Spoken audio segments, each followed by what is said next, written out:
Mr. Montgomery, do you know a person named DK? No. Is it your testimony that this incident occurred, you were shot before you even got to the Citgo gas station? Correct. Do you know a person by the name of Walter Murphy? Had an interview with some police officers by the name of Gaither No. and Dennis. Do you remember that at all? No. I forgot to ask you, can you tell the jury where you got shot? What body part? My head here.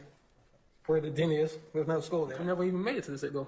You never got to the Citgo? No. The person who was convicted of shooting you, Mr. Walter Murphy, they struck a deal with him? No. They never told you that either? No. All right. Thank you. If you're new, make sure y'all hit that notification bell, that like, share, comment, and subscribe. Grab a seat. We finna dig deep. At this time, I'm going to ask that you fasten your seatbelts. What's up, YouTube family, and welcome back to the channel. If you're new, y'all make sure y'all hit that like, share, comment, and subscribe at the end of the video. And today, we definitely got to come together to talk about this Young Thug Rico Trial. Every day as we turn around, as everybody's noticed, it's always something in this actual trial. But today leaves questions with the witness actually being brought to the stand by the state on whether the state is actually playing both sides in this actual case. To actually be working to prosecute Young Thug is one thing, but to be making deals with the victims, as well as the witness, as well as the suspects, definitely seems kind of intriguing to me. Seems like something definitely is fishy, and the state is playing by any means to actually make sure that they actually get the conviction of Young Thug itself. But are the state's witnesses strong enough to actually convict, or is it just enough to make the jury acquit? Y'all know the vibes. Grab a seat. We finna dig deep. So as day 61 of the YSL Rico trial continues, today we actually jump deep as the state introduces a new witness to the actual case. So for those of you who've been following along, yesterday the state and the defense actually wrapped up the cross-examination of Walter Murphy, aka DK. Now this state's particular witness testimony was definitely questionable from the beginning to the actual end. And with the testimony of DK, ask yourself this: who had more to lose, the state or the defense?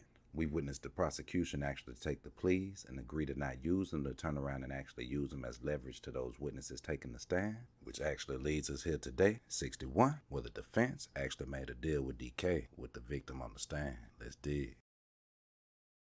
Go by. I do. And what's your nickname? Pooh. Okay. Mr. Montgomery, could you tell the members of the jury why you are here today? There's to seek justice for my injury, for my gunshot wound. And Mr. Montgomery, is this your first time coming to court to talk about what happened to you? It is. Okay. Now, Ms. Montgomery, I want to talk to you about your life before you got shot, okay? Okay. Sports? I did. What sports did you play? Football. What position did you play? Defensive end. I'm sorry? Defensive end. Okay. I want to turn your attention to the incident where you were injured on April 12, 2015. Would you tell the jury how that day started for you? Actually, I was waking up, I woke up, I was in the house, I was in the house, my grandma said she wanted something from the store. So, and I asked her what she wanted, and I told her I would go to the store and get it for her. And my little cousin was in the house and he has a vehicle, and I didn't, so I told him if I can get a ride. I asked him if I can get a ride to the store because we live near the store. Okay. To get my grandma something, what she wanted from the store. And who is your little cousin? Cornelius. Does he have a nickname? Yes. Okay. And so where did you reside at that time? With my grandma. Okay. What area? The area is known as Lakewood. And what store was y'all? The Citgo. Okay. Mr. Montgomery, do you recall going to the Citgo gas station?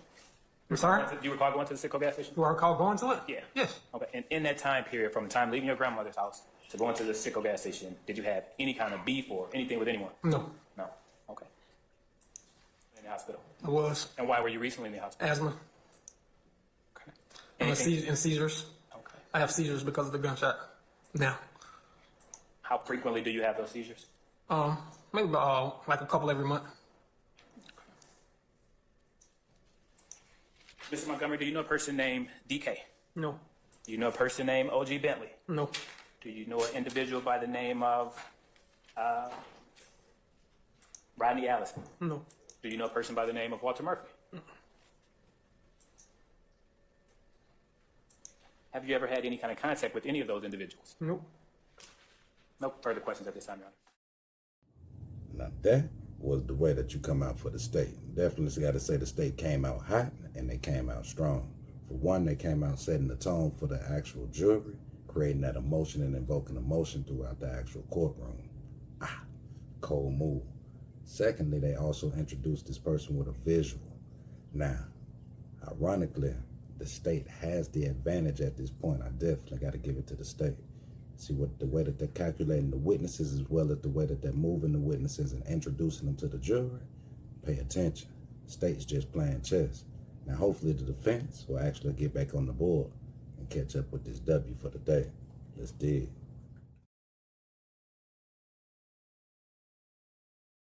Is it your testimony that you got into a Camaro? Correct. Okay. Were you driving the vehicle or were you a passenger? I was a passenger. You were a passenger in the vehicle? And you went to the sit-go where you were going to go get that item for your grandmother. Is that correct? Correct. Now, do you recall how many people were in the car with you? No. Okay. And do you recall anyone in the car having any weapons, any guns? No. When you got to the sit-go, am I correct that you never exited the car to go into the sit-go? Correct. I never even made it to the sit-go. You never got to the sit-go? No. Is it your testimony that this incident occurred, you were shot before you even got to the sit-go gas station? Correct. Do you remember exactly where you were when that actually happened? On Browns Mill Road. Okay. Going up Browns Mill Road towards Jonesboro Road. Okay. So you drove from where you were originally, going to Browns Mill Road, correct? Correct. And at some point before you got to the sit-go, there was a shooting that left you injured. Correct. All right. D'Angelo White.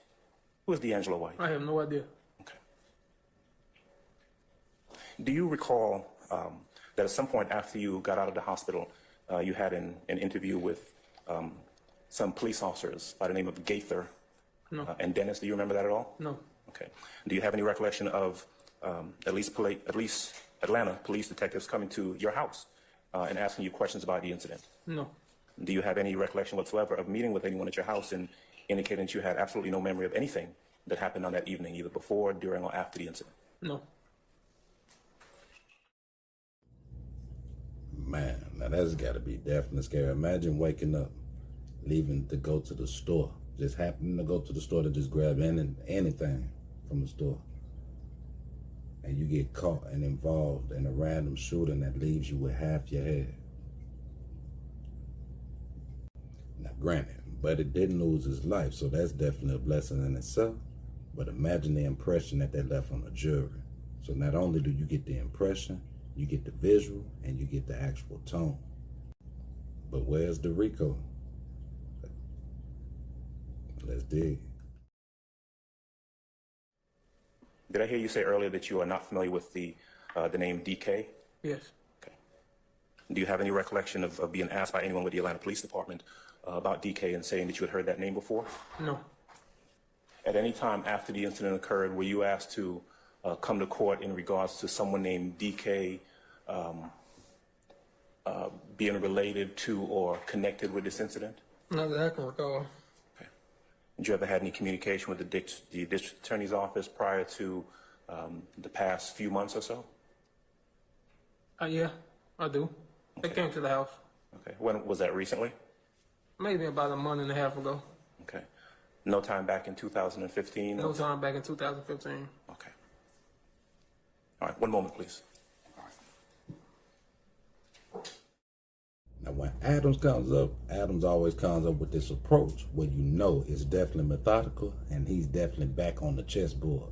Now, the questions that he asked was definitely just to establish the relevance between the state and the actual witness. Why has all this time passed and the state hasn't had any type of communication with you until now? And if the state has the information on who took off half of this man's head, why has that information not been released to the actual victim himself? Or does the actual suspect who committed this incident actually work with the state? See, it's a dirty game. We definitely got to pay attention to DK's attorney also. How did DK's charges all just disappear? Or is the state playing both sides? Let's dig. Is it your testimony that you were not contacted by any member of the district attorney's office concerning any other case that involved you? Right. No one contacted you to talk about any resolutions? No. No one contacted you No. regarding No. anything? No, I just said no. Okay, thank you, sir. All right, Mr. Sharp. You mentioned a cousin named Neil that was in the car. Neil, Okay, is that correct? correct. What is Neil's last name? Davis. And where is Neil Davis right now? I have no idea. Is he in Atlanta? Yes, I think so. Okay. All right, thank you. I have no further questions. Anyone else? Any redirect? I forgot to ask you, can you tell the jury where you got shot? What body part? My head, Okay, can you show the jury the portion of your head where you got shot?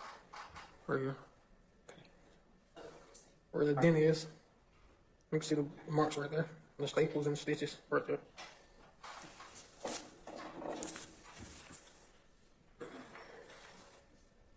Can you kindly turn toward the jury?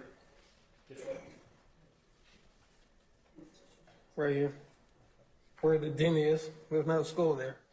I think I heard you say, Mr. Montgomery, that the DA's office spoke to you recently or within the past few months about the case. Is that right? Wrong. You didn't hear me say that. No? No. Okay. Well, let me ask you this. They didn't contact you back in 2015. Is that right? Right. Did they ever notify you that the person who was convicted of shooting you, Mr. Walter Murphy, had struck a deal with him? No. They never told you that either? No. All right. Thank you.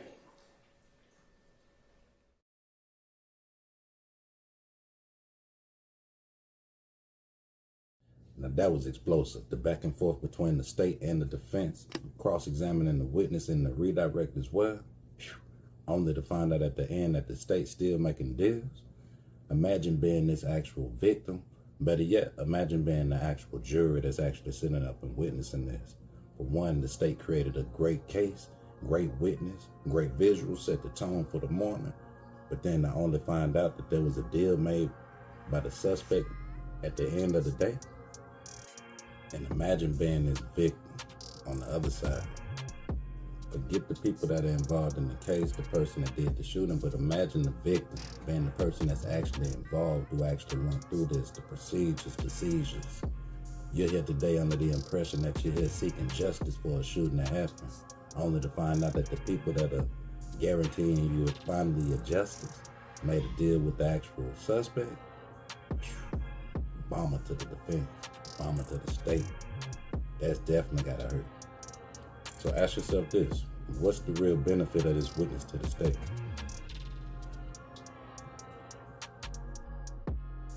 Now, I have been following the YSL trial closely, and something just doesn't add up. Is the state really seeking justice because it's a legal and ethical thing to do? Or does the state simply have a hidden agenda at play? But as we continue to see witnesses take the stand and new evidence always presented, it does seem that if the lines between truth and manipulation are quite a blur. But with the revelations revealed today, with the state potentially taking advantage of another witness, actually making a deal with DK and not the victim, should have definitely sent shockwaves to the jury, but also the victim. With the state's next moves definitely being in question, will the state blow the case by just using their own tactics? And are the state's very own witnesses really being manipulated by the state's scare tactics? Day 61 was just another battle in the YSL chapter, where every witness could change the course of history.